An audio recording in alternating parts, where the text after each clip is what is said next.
उत्तराखंड कांग्रेस के प्रदेश अध्यक्ष करण महरा ने राज्य स्थापना दिवस पर राज्यवासियों को दी बधाई। उन्होंने कहा कि आज भी 24 साल के अंतराल में राज्य के कुछ ज्वलंत विषय ऐसे हैं जिन पर न तो सरकारें काम कर पाई है और न ही कोई ठोस का समाधान अब तक निकल पाया है। कांग्रेस प्रदेश अध्यक्ष ने कहा कि चाहे स्थायी राजधानी का विषय है या राज्य में विकास के लिए ठोस फैसले की जरूरत, भाजपा की सरकार हमेशा नाकाम साबित हुई है। उत्तराखंड का राज्य स्थापना दिवस है 9 नवंबर, जिस तारीख को हम उत्तर प्रदेश से अलग होकर अलग राज्य के रूप में आए। राज्य गठन के लिए अनेकों लोगों ने अपने प्राणों की आहुति दी। महिलाओं ने अपने बच्चों, अपने परिवार को छोड़ के आंदोलन में हिस्सा लिया। वहीं कई पत्रकार साथियों ने अपनी लेखनी से इस आंदोलन को मजबूत करने का काम किया, आंदोलन में सक्रिय भूमिका निभाई। कई सरकारी कर्मचारियों और यूनियंस ने तक इसमें प्रतिभाग किया और राज्य के गठन में अपना महत्वपूर्ण योगदान दिया। राज्य गठन के लिए जो सबसे पहली चीज थी वो थी कि हमारा जो राज्य है, राज्य बने अलग, क्योंकि उत्तर प्रदेश में रहते हुए हमको लगता था हमारा विकास नहीं हो रहा है, हमारे को परेशानियां हैं, हमारी जो संस्कृति है उसको नहीं समझा जा रहा, हमारी टोपोग्राफी के हिसाब से यहाँ काम नहीं हो पा रहे हैं और हमारे नेता या प्रशासन हमको नहीं समझ पा रहा है।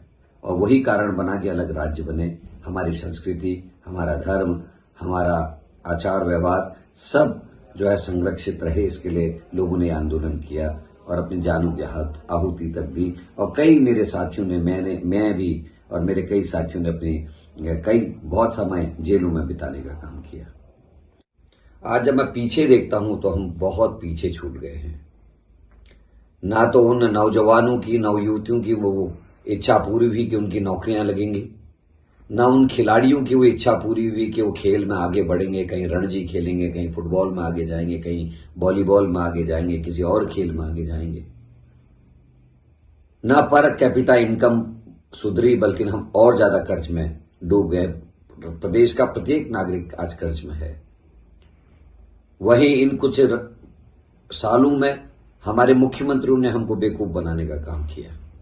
जहां पंडित नारायण दत्त तिवारी ने एक लंबी लाइन खींची, सिडकुल्स की स्थापना की, रोडों का चौड़ीकरण किया, रोडों का सुधारीकरण किया, वो पैसा लेके आए और राज्य को आगे तरक्की के रास्ते पे लेके गए। इन्वेस्टमेंट मीट हुई।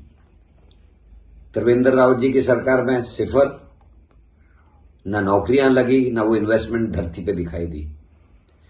फिर धामी जी ने एक इन्वेस्टमेंट मीट की, कोई रिजल्ट नहीं। वही हालात आज भी हैं, बल्कि नारायण दत्त तिवारी जी के प्रयास से जो यहां कंपनी आई थी, फैक्ट्रीज आई थी, उनमें से भी बहुत सारी कंपनीज बंद होकर वापस चली गई।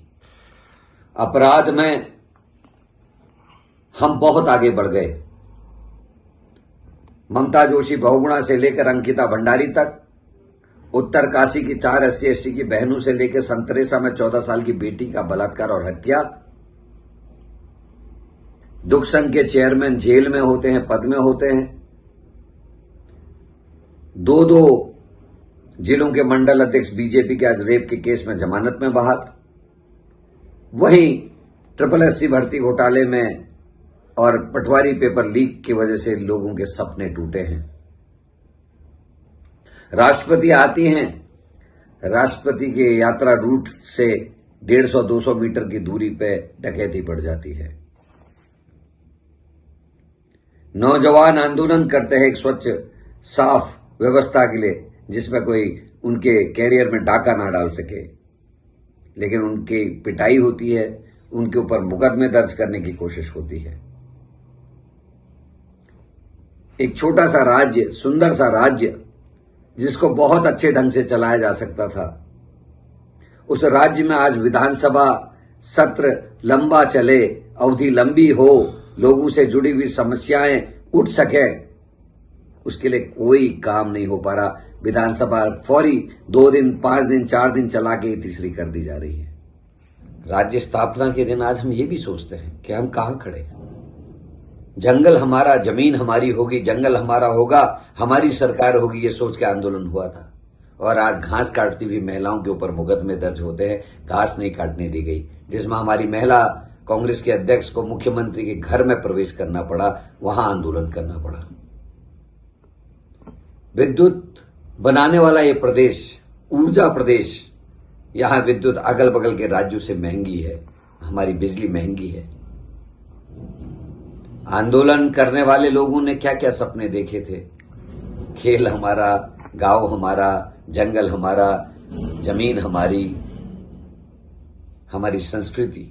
लेकिन बुराड़ी में केदारनाथ बनाने की कोशिश, पंच केदार का छठा केदार बना रहे थे। हमारे 12 ज्योतिर्लिंगों में से एक है केदारनाथ जी। उसका प्रतिरूप बुराड़ी में बना रहे थे। बर्फानी बाबा को लू में ले जाने की कोशिश हो रही थी और कांग्रेस को आंदोलन करना पड़ा। लगभग 300 किलोमीटर की पदयात्रा गंगा जी के तट से हर जी की पौड़ी से हमको केदारनाथ तक यात्रा निकालनी पड़ी ताकि सरकार को आईना दिखा सके। जोशीमठ बर्बाद हुआ। जोशीमठ से लगा हुआ चमोली में 17 लोग करंट से मर गए, लेकिन सरकार नहीं पसीजी। सड़कें टूटी हैं तो टूटी हैं, सालों लग जा रहे, मलबा हटाने में सालों लग जा रहे। ये किस तरीके का उत्तराखंड राज्य बनाया। हम चाहते थे राज्य में विधानसभाएं लंबी चले ताकि जन सरोकारों से जुड़े हुए मुद्दे उठ सके, लेकिन दुर्भाग्य आज जितनी मिनिमम दिन विधानसभा चलनी चाहिए उतना भी नहीं चल रहा है। 4 दिन 5 दिन चलाकर इतिश्री कर ली जा रही है और सरकार कहती है बिजनेस नहीं है। बिजनेस लाने का काम सरकार का है और जन सरोकारों से जुड़े हुए मुद्दे विधानसभा में उठें, इसकी जिम्मेदारी भी सरकार की होती है। अंकिता भंडारी और ये सब के साथ साथ आज राज्य में अपराध बढ़े हैं। एक चमोली जनपद का रहने वाला बच्चा बिपिन रावत, जो अपनी आजीविका के लिए देहरादून में काम कर रहा था, उसको इस बुरी तरीके से पीटा गया कि उसकी 10वें दिन मौत से लड़ते लड़ते मृत्यु हो जाती, लेकिन अपराधी नहीं पकड़े जाते।